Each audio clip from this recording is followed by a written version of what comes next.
भारत का भला होगा, भारत का भला होगा कांग्रेस के एक एक नियम कानून को खत्म करके उसकी जगह नया कानून बनाने से।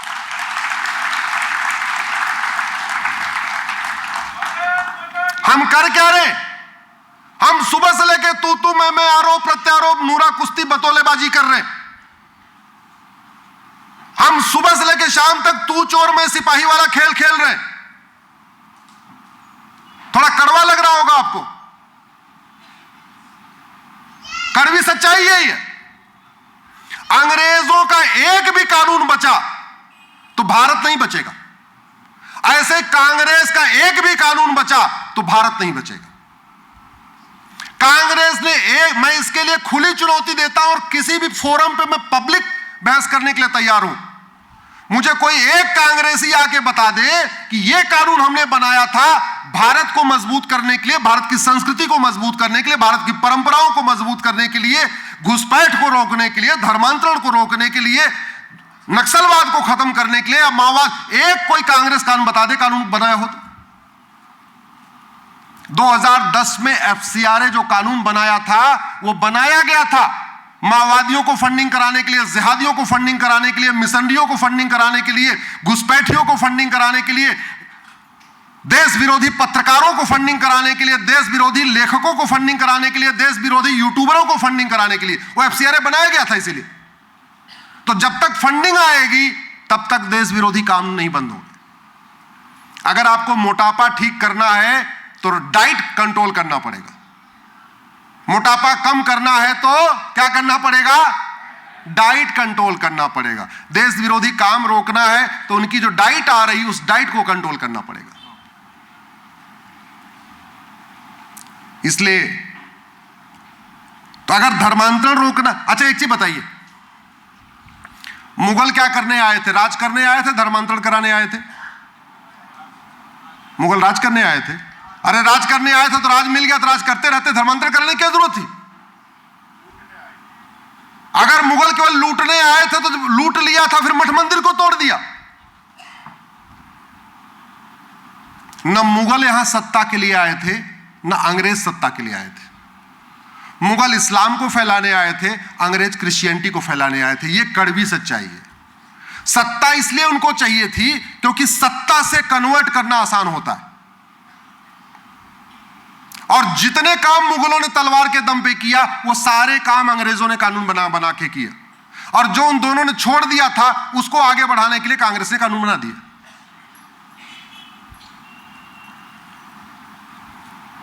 ये लब जिहाद हमारी राष्ट्रीय सुरक्षा के लिए खतरा है कि नहीं? जोर से बोलिए जरा। लब जिहाद राष्ट्र की सुरक्षा के लिए खतरा है कि नहीं? और जो राष्ट्र की सुरक्षा के लिए खतरा है उससे निपटने के लिए कानून है हमारे पास। उसका नाम है नेशनल सिक्योरिटी एक्ट, जिसको शॉर्ट में कहते हैं एनएसए। अगर वो लगा दो तो 1 साल तक जमानत नहीं होती है। आपके डॉक्टर तो बदल रहे हैं, किसी लब जिहाद करने वाले पे, किसी धर्मांतरण कराने वाले मिशनरी पे, किसी घुसपैठिए पे, किसी खिलाफ एनएसए लगा क्या? जोर से बोलिए। तो दवाई नहीं बदलेगी तो बीमारी ठीक नहीं होगी। यह लब जिहाद और धर्मांतरण हमारे राष्ट्र की एकता और अखंडता के लिए खतरा है कि नहीं? अल्टीमेटली जितना देश विरोधी काम है वो करता कौन है? याकूब मेनन कौन था? हाँ, कन्वर्टेड हिंदू। याकूब मेनन कौन था? कसाब कौन था? अफजल गुरु कौन था? पाकिस्तान में आडवाणी जी को, जेठमलानी जी को, मनमोहन सिंह जी को किन लोगों ने खदेड़ा? कन्वर्टेड हिंदुओं ने। भैया, भारत, पाकिस्तान, बांग्लादेश में कोई मुस्लिम नहीं था। 15वीं शताब्दी में 100% हिंदू थे यहां पे। बाबर के पहले कोई यहां कन्वर्टेड था ही नहीं, 100% हिंदू थे। यश चोपड़ा, प्रेम चोपड़ा, राजकुमार, राजेंद्र कुमार, सुनील दत्त, ये जितना अपना मकान, दुकान, खेत खलिहान छोड़ के भागे हैं, किसने भगाया उनको? कन्वर्टेड हिंदुओं ने। बांग्लादेश में हिंदुओं को कौन खदेड़ रहा है? कन्वर्टेड हिंदू। और आज भी कन्वर्जन हो रहा है। रुक गया क्या? नहीं। छत्रपति शिवाजी महाराज को मानने वालों का रेशियो बढ़ रहा है कि घट रहा है? घट रहा है। विश्वास नहीं हो तो पता कर लेना। जनगणना तो 10 साल में होती है, वोटर लिस्ट हर चुनाव के पहले नई बनती है। अपने वार्ड की वर्तमान वोटर लिस्ट और 25 साल पुरानी वोटर लिस्ट को कंपेयर कर लीजिए। आप अगर गांव में रहते हैं, अपने गांव की जो ग्राम प्रधान का चुनाव होता है उसकी वर्तमान वोटर लिस्ट और 25 साल पुरानी वोटर लिस्ट को कंपेयर कर लीजिए।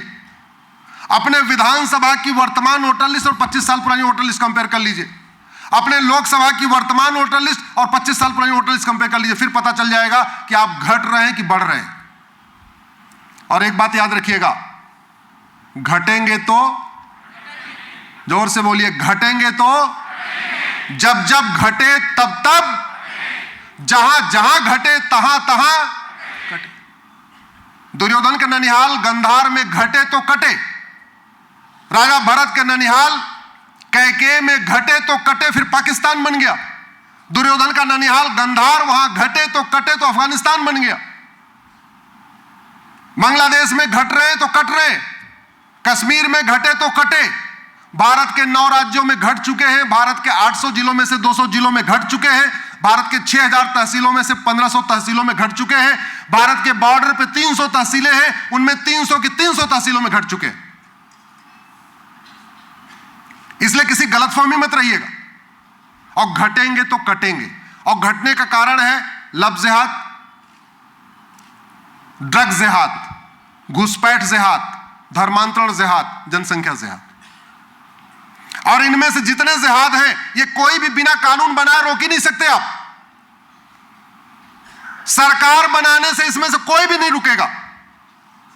और मैं कह रहा हूं, 1 साल में ये 5 के 5 जिहाद रुक जाएंगे, कल कानून बना दिया जाए तो। आप ये जो लब जिहाद होता है और ये धर्मांतरण है, ये इनडायरेक्ट वॉर है कि नहीं भारत के खिलाफ? और जो इनडायरेक्ट वॉर होता है उसको लीगल भाषा में कहते हैं वेजिंग वॉर। यहां बहुत सारे अधिवक्ता बंधु बैठे होंगे। वेजिंग वॉर के लिए पिछली वाले आईपीसी में भी प्रावधान था, इस वाले बीएनएस में भी प्रावधान है। वेजिंग वॉर में आजीवन कारावास, फांसी तक की सजा हो सकती है। लेकिन हमने वेजिंग वॉर को डिफाइन नहीं किया कि वेजिंग वॉर है क्या। सरकार केवल इतना कह दे कि लब जिहाद और धर्मांतरण राष्ट्र की सुरक्षा के लिए खतरा है, एक बार विधानसभा या संसद में प्रस्ताव पारित कर दे, पुलिस दनादन एनएसए लगाना शुरू कर देगी। एक बार विधानसभा लोकसभा में प्रस्ताव पारित हो जाए कि ये लब जिहाद और धर्मांतरण राष्ट्र की एकता अखंडता के लिए खतरा है, पुलिस यूएपीए लगाना शुरू कर देगी। एक बार वहां से प्रस्ताव पारित हो जाए कि ये लब जिहाद और धर्मांतरण ये इनडायरेक्ट वॉर है, वेजिंग वॉर है, पुलिस वेजिंग वॉर लगाना शुरू कर देगी। हम कहते हैं प्रस्ताव भी ना पारित करें, कम से कम फोन करके तो कह ही सकते हैं, अनऑफिशियली तो कह ही सकते हैं, काम करो, लगाओ इनके खिलाफ। ये जो लब जिहाद है और धर्मांतरण है, एक व्यक्ति नहीं कराता, बड़े ऑर्गेनाइज तरीके से किया जाता है, संगठित होकर किया जाता है। कई लोग मिलके करते हैं, कोई उनको इंफ्रास्ट्रक्चर देता है, कोई लिटरेचर देता है, कोई ब्रेन वॉश करता है, कोई पैसा देता है, सब ऐसे करते, संगठित होकर करते। और जो ऑर्गेनाइज क्राइम होता है उससे निपटने के लिए हर राज्य के पास अपना अपना कानून है। महाराष्ट्र के पास मकोका है, गुजरात के पास गुजकोका है, यूपी के पास गैंगस्टर एक्ट है। और लब जिहाद और धर्मांतरण से बड़ा देशद्रोह क्या हो सकता है कि आप भारत के लोगों को, जो भारत की संस्कृति को मानते हैं, भारत की परंपरा को मानते हैं, भारत के संविधान को मानते हैं, वसुधैव कुटुंबकम को मानते हैं, नारी तु नारायणी को मानते हैं, यत्र नारत्यु पूज्यते रमन्ते तत्र देवता को मानते हैं, सर्वमंगल मांगल्ये शिवे सर्वार्थ साधिकों को मानते हैं, equality, justice, liberty, fraternity, unity, national integration को मानते हैं, उनको आप विदेशी पंथ में कन्वर्ट कर रहे हैं। इससे बड़ा कोई देशद्रोह हो सकता है क्या? और देशद्रोह का भी प्रावधान है, पहले भी था, नए वाले बीएनएस में भी है। मैं पूरी जिम्मेदारी के साथ कह रहा हूं, ये वीडियो हाई कोर्ट और सुप्रीम कोर्ट के जजेस तक पहुंचेगा, मैं जानता हूं इसको। सरकार लफ्ज़ जिहाद और धर्मांतरण कराने वालों के खिलाफ 5 धारा लगाना शुरू कर दे, एनएसए, यूएपीए, वेजिंग वॉर, देशद्रोह और मकोका। लफ्ज़ जिहाद और धर्मांतरण और उनके मददगारों जो पूरे उनके सिस्टम में है, उनकी 100% प्रॉपर्टी जब्त करके, उनकी नागरिकता खत्म करके उनको आजीवन कारावास देना शुरू कर दे। मैं कह रहा हूं ज्यादा नहीं, 100-200 को दे दे, पूरे देश में शांति आ जाएगी। लफ्ज़